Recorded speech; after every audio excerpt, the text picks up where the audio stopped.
বর্তমানে পশ্চিমবঙ্গ তথা সারা দেশ একটি জিনিসই মনে প্রাণে চাইছে, খুব তাড়াতাড়ি চাইছে।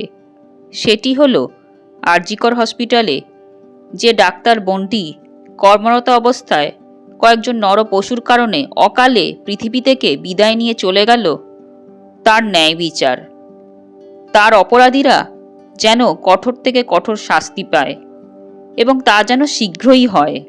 কিন্তু দেখতে দেখতে 1 মাস প্রায় হতে চলল, অপরাধীরা এখনও অধরা। বিভিন্ন সমাজ মাধ্যম ও সংবাদ মাধ্যম থেকে এটা স্পষ্ট যে অভয়ার অপরাধীদের বাঁচাতে তথ্য প্রমাণ লোপাটের চেষ্টা করা হয়েছে। তাই স্বাভাবিকভাবেই সংশয় জাগছে যে হয়তো উপযুক্ত তথ্য প্রমাণের অভাবে অভয়ার সব অপরাধীরা ধরা পড়বে না, ভারতীয় আইন ব্যবস্থার বেড়াজাল থেকে বেরিয়ে যাবে। কিন্তু বন্ধুরা, আপনাদের আশার আলো দেখাবে এই একটি সত্য ঘটনা, যা স্বয়ং শেয়ার করেছিলেন সুপ্রিম কোর্টের একদা চিফ জাস্টিস অফ ইন্ডিয়া, অর্থাৎ প্রধান বিচারপতি মাননীয় রঙ্গনাথ মিশ্র। তিনি 1990 সালের 25শে সেপ্টেম্বর থেকে 1991-এর 24শে নভেম্বর অবধি ভারতবর্ষের সর্বোচ্চ আদালতের চিফ জাস্টিস অফ ইন্ডিয়া অর্থাৎ সিজেআই হিসেবে দায়িত্বভার সামলেছিলেন।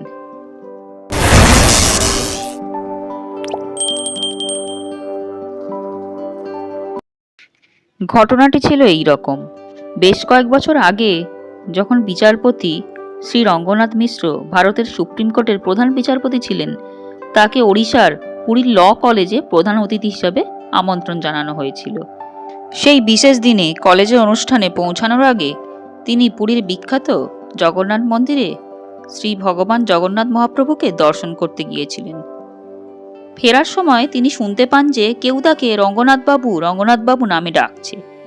তিনি চমকে উঠলেন যে কে তাকে এভাবে উচ্চ ঈশ্বরে ডাকতে পারে, তাও মন্দিরের দ্বারের কাছে, তাকে না অন্য কাউকে ডাকছে। যাই হোক, কিছুটা দ্বিধাগ্রস্ত অবস্থায় তিনি পিছন ফিরে দেখলেন কুৎসিত মুখের এক ভিক্ষুক, কুষ্ঠরোগে আক্রান্ত এবং হাত পা ঢেকে ব্যান্ডেজ করা হয়েছে। বিচারপতি মিশ্র সেই ভিক্ষুকে জিজ্ঞাসা করলেন, আপনি কে এবং আমাকে কেন ডাকছেন? সেই ভিক্ষুক উত্তর দিল, স্যার, আপনি আমাকে চিনতে পারছেন না? আমি সেই কুখ্যাত কুলিয়া ডাকু। কয়েক বছর আগে আপনি যখন ওড়িশা হাইকোর্টে প্র্যাকটিস করতেন, তখন আমি আপনার মক্কেল হয়েছিলাম। একটি ডাকাতি ও খুনের মামলায় আমি অভিযুক্ত ছিলাম।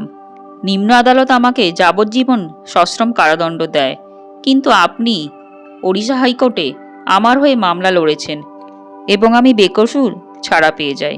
কিন্তু আসলে আমি অপরাধী ছিলাম, কারণ আমি একজনকে খুন করেছিলাম এবং একইভাবে তার টাকা ও সোনা লুট করেছিলাম। অন্যান্য অপরাধের ক্ষেত্রেও আমাকে কোনো শাস্তি ছাড়াই মুক্তি দেওয়া হয়েছিল। ভিক্ষুকটি আরও বলে চলল, স্যার, যদিও আমি মানুষের ন্যায় বিচারের আদালতে মুক্ত হয়ে গেছিলাম, কিন্তু ওপরওয়ালার আদালতে আমাকে কঠোর শাস্তি দেওয়া হয়েছে। আমার শরীর অচিরেই কুষ্ঠরোগে আক্রান্ত হয়ে পড়ে এবং গলিত কুষ্ঠের ফলে আমি একে একে অঙ্গ হারাতে থাকি। আমার পরিবার পরিজনেরা আমাকে ঘৃণা করতে থাকে এবং তারা আমাকে আমার গ্রাম থেকে তাড়িয়ে দেয়। তাই এখন আমি এই রাস্তার কাছে হামাগুড়ি দিয়ে ভিক্ষা করছি। মাঝে মাঝে কেউ খাবার দেয়, না হলে আমি অভুক্ত থাকি। একথা শুনে বিচারপতি মিশ্র তাকে 100 টাকার নোট দিলেন এবং ভারাক্রান্ত মন নিয়ে নীরবে চলে গেলেন। আইন কলেজের অনুষ্ঠানে বিচারপতি মিশ্র এই সত্য ঘটনাটি অশ্রুসিক্ত নয়নে বর্ণনা করেছিলেন এবং তিনি বলেছিলেন, আমরা এখানে বিচারক, আমাদের বুদ্ধিমত্তা অনুযায়ী কাউকে মুক্তি দিতে বা সাজা দিতে পারি, কিন্তু উপরে আরও একটি উচ্চ আদালত আছে যেখানে কোনো বুদ্ধি কাজ করে না এবং অপরাধী নিশ্চিত শাস্তি পাবে। আশা করি বর্তমান প্রেক্ষাপটেও এটি প্রযোজ্য হবে। এটাকে বলা হয় ল অফ রিট্রিবিউশন অথবা প্রতিশোধের আইন। কর্ম কাউকে ছেড়ে কথা বলে না। পাপ কর্ম করলে সেই কর্মফল পাপীর পিছনে পিছনে যাবেই। স্বামীজি এক জায়গায় উল্লেখ করেছেন যে যারা তাদের কৃতকর্মের ফল প্রায় সঙ্গে সঙ্গেই পেয়ে যায় তারা খুবই ভাগ্যবান, কিন্তু যারা তাদের পাপ কর্মের ফল সঙ্গে সঙ্গে পায় না, পরে কোনো সময়ের জন্য তোলা থাকে, তাদের সেই পাপ কর্মের ফল সুদে আসলে ভোগ করতে হয়। আশা করি বন্ধুরা আজকের উপস্থাপনাটি আপনাদের হৃদয়ে কিছুটা হলেও আশার আলো সঞ্চার করবে। শ্রী ভগবান আমাদের সবাইকে সর্বদা শুভবুদ্ধি প্রদান করুন ও সত্যপথে নিয়ে চলুন, এই প্রার্থনা করে আজকের পর্বটি এখানেই শেষ করছি বন্ধুরা। সবাই ভালো থাকবেন, সুস্থ থাকবেন। ধন্যবাদ বন্ধুরা, নমস্কার।